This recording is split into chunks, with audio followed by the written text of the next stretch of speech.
At Heathrow Airport after a fire forced it to close, causing travel chaos for thousands of passengers. Right. Airlines are warning of continued disruption today. Resume at investigating the blaze, which left Heathrow Airport. Heathrow Airport For much of open yesterday. Say they are not treating the incident as suspicious. Now. Our reporter Barry Caffrey has the latest. It's now more than UK 24 hours since a fire at an electricity substation shut down the world's fifth busiest airport. Although power was restored by last night, 1,300 flights have been cancelled and diverted as a result, and around 200,000 passengers had their journeys affected. Heathrow's chief executive has this advice for passengers. We expect to be back in full operation. They should come to the airport as they normally would. There's no reason to come earlier. Should be coming to the airport as they were planning to do otherwise. But British Airways, by far the largest airline at Heathrow, says it's only expecting to operate around 85% of its regular Saturday schedule. In a statement, the airline said it's likely that all the planes in travelling the wrong customers places will experience delays as we continue to navigate the challenges posed by Friday's it's like power letting outage. planes fly overnight. It was Some other airlines have already cancelled some flights to and from Heathrow, including Virgin Atlantic, Brussels Airlines and Turkish Airlines. It's expected others will follow suit. It's been a difficult time for many people, including Liz, who was due to attend her youngest son Paddy's graduation in Stirling. It was devastating. I know that there are people that have been affected much worse than this, and I've been to like funerals. Every other graduation that my kids have had, masters and undergrads, and yeah, I just always thought that I would be there. Privately, aviation bosses are furious at the lack of contingency and resilience at Heathrow, and getting back to normal will take some time. Someone's going to get blamed for this. So they're going to have to prioritise which flights they bring back most quickly. But that also depends, again, on operational considerations. It could be that an aircraft and a crew is ready. I've flown with British Airlines. I've been on those big planes to Singapore. No joke. Because of, let's say, and I flew from Hong Kong back to England on one of those planes. The advice for passengers intending to travel today: check your flight status before going to the airport. Barry Caffrey, BBC News.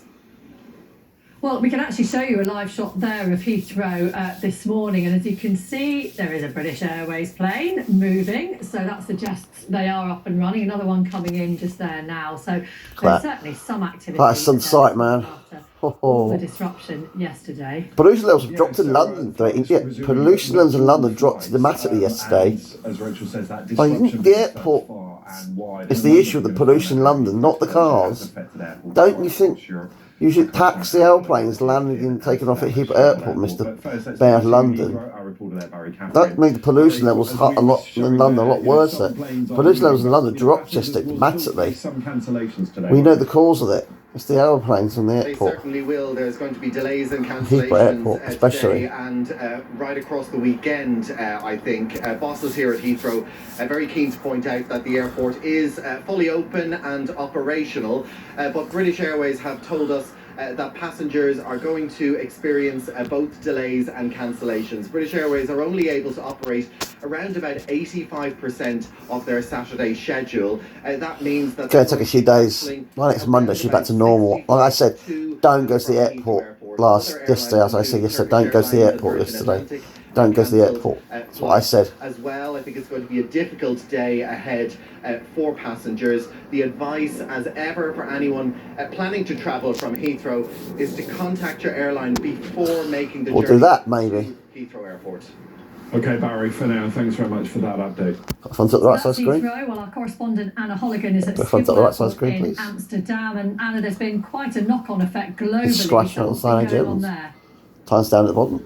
It's the 22nd of March today. Absolutely. So Saturday morning, guys, people 25. had an unexpected stop So over AM in the here morning. in Amsterdam because 7 long-haul flights that were already airborne when the news came through from Heathrow were diverted here.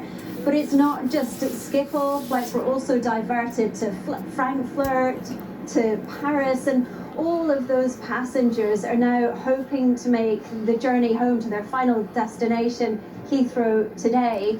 But it's not just the passengers who are in the wrong place, it's also the crews, the aircraft crews and the planes. So it's a kind of a case of juggling the whole system around, and this has really highlighted the interconnectedness of global aviation, but also the vulnerabilities in terms of critical infrastructure. And you can see things are running smoothly at Schiphol here this morning. The epicenter was, of course, Heathrow, but those tremors, the rumbling, the ripple effect has been felt right across the continent. And I just had a look at the departures board. Everything does appear to be running as usual. A few delays, but other than that, people hoping to return to Heathrow today.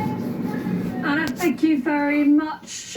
We will have more details from Simon Calder on what the knock-on impact might be for travellers if you're travelling yourself or waiting to meet someone at the airport. He'll be able to really put us in the picture as to what's happening today after 7:30 this morning.